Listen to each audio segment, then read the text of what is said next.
RSS సంస్థ గురించి RSS సభ్యుడి ద్వారా మరికొన్ని వివరాలు. అంటే ఆర్ఎస్ఎస్ ఫుల్ ఫామ్ ఏంటి, అంటే అది ఎప్పుడు స్థాపించిండ్రు, ఎవరు స్థాపించిండ్రు, ఎందుకు స్థాపించిండ్రు? ఆర్ఎస్ఎస్ ఫుల్ ఫామ్ రాష్ట్రీయ స్వయం సేవక సంఘం. దీన్ని 1925 విజయదశమి నాడు నాగపూర్లో స్థాపించిన వారు పరమ పూజనీయ డాక్టర్ కేశవరావు బలిరామ్ హెడ్గేవార్. వారిని అందరూ కూడా ప్రపంచం అంతా కూడా డాక్టర్ జీ అని అంటారు. వారు సంఘాన్ని స్థాపించారు. సంఘ స్థాపన యొక్క ఉద్దేశం ఏంటంటే భారతదేశంలో ఉన్నటువంటి హిందువులు ఐకమత్యంతో లేరు.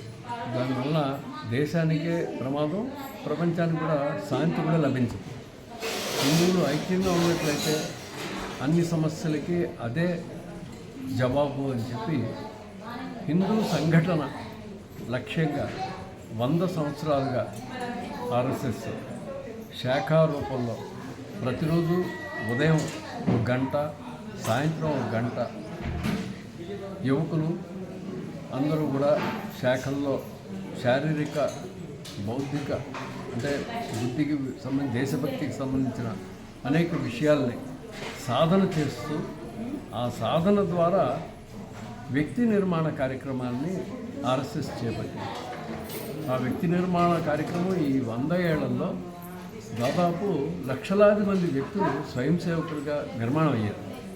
అలా నిర్మాణమైన వ్యక్తులు అనేక క్షేత్రాల్లో వాళ్ళకి అభివృద్ధి కలిగినటువంటి క్షేత్రాలు, స్వయం సేవకి ధార్మిక క్షేత్రంలో అభివృద్ధి ఉంటేనేమో విశ్వ హిందూ పరిషత్తు, బజరంగ దళ్ ఇలాంటి వాటిల్లో పనిచేయడానికి వెళ్తుంటారు.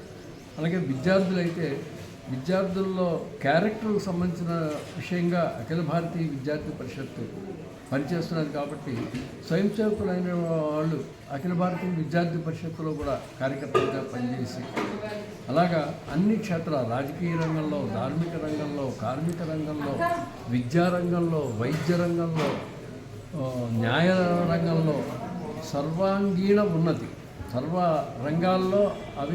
రంగాలు మన దేశానికి అంగాలు. అవన్నీ కూడా మంచి పటిష్టంగా ఉండడం కోసం రాష్ట్రీయ స్వయం సేవక సంఘం వ్యవస్థని నిర్మాణం చేసే కార్యక్రమం ఈ 100 సంవత్సరాల్లో చేసింది. రాబోయే 100 సంవత్సరాల్లో సమాజంలోంచి పరివర్తన రావడానికి, ఆ పరివర్తనకి పంచ పరివర్తన అనే పేరుతో అందరికీ వచ్చింది. అందులో మొదటిది కుటుంబ ప్రబోధన, అంటే కుటుంబాలన్నీ కూడా ఐక్యంగా ఉండాలి, యూనిటీతో ఉండాలి. రెండోది సామాజిక సమరసత, అన్ని కులాలు కూడా అన్నదమ్ముల్లాగా ఉండాలి, శాంతి. బయటకు వస్తే హిందూ, ఇంట్లో ఉంటే కులం అనేటటువంటి విధంగా కులాలన్నీ కూడా సామరస్యంతో ఉండాలి. మూడోది స్వదేశీ అన్నది భారతదేశానికి బ్రహ్మాస్త్రం. స్వదేశీ అనేటటువంటి మంత్రం కానీ ఇక్కడ ఉన్నట్లయితే ప్రపంచంలో ఏ పెద్ద దేశం కూడా ఈ దేశాన్ని శాసించలేదు. అందువల్ల make in India, made in India అనేటటువంటిది స్వదేశీ విధానం.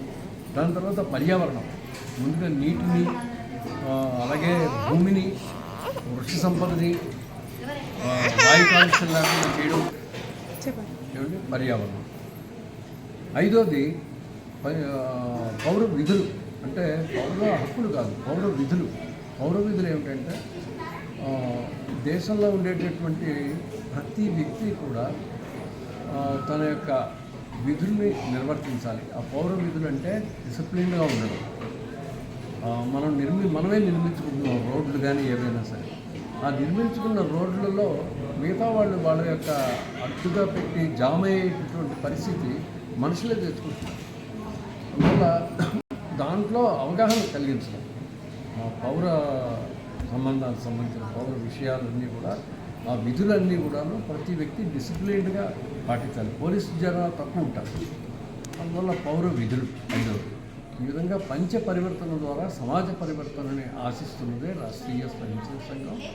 అలాగా సుమారు ఈరోజు ఇక్కడ జరుగుతున్నటువంటి నల్గొండలో జరుగుతున్న ఈ రామలింగేశ్వర ఈ కార్యక్రమం 60-70 ఏళ్ల నుంచి ఆ పైన ఇంకా సంఘం కోసం పనిచేస్తున్నటువంటి నాలాంటి వ్యక్తులు వాళ్ళ కుటుంబాలందరినీ పిలిచి వాళ్ళు ఏదైతే ఇన్ని సంవత్సరాలు కుటుంబం అన్ని వ్యవహారాలు చూసుకుంటూ సంఘం కోసం పనిచేయడం ఏ సంస్థకి ఇటువంటి చరిత్ర లేదు.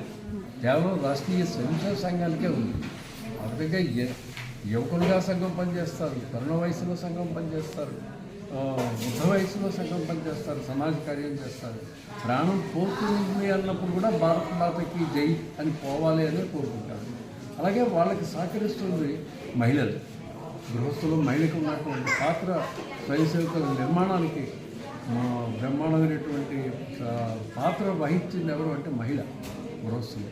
అందువల్ల ఈరోజు ఈ కార్యక్రమం ఆ విధంగా భార్యాభర్తలతో పెట్టి ఒక మంచి వాతావరణంలో హిందూ సమాజం ఎటువంటి ఆరోగ్యకరమైన పరిస్థితి ఉందో ఈరోజు ఇక్కడ కనబడింది. అటువంటి కార్యక్రమాన్ని ఈరోజు ఇక్కడ నిర్వహించినందుకు నేను కూడా ఎంతో ఇక్కడ నిర్వాహకులందరికీ ధన్యవాదాలు తెలియజేస్తున్నాను. నేను శ్రీకాకుళం నుంచి వచ్చాను. ఒకప్పుడు తెలంగాణలో మిర్యాలగూడలో 12 ఏళ్ళు ఆర్ఎస్ఎస్ పని ఇక్కడ చేశాను. ఇప్పటికీ చేస్తున్నాను. నా వయసు కూడా 72 సంవత్సరాలు అయినప్పటికీ కూడా జీవితమే కాదు, జీవన పర్యంతం నాకు మరొక జన్మ ఉన్నట్లయితే తప్పనిసరిగా మళ్ళా స్వయం సేవకుగానే పుట్టాలని కోరుకుంటున్నాను. థ్యాంక్ యూ తాతగారు.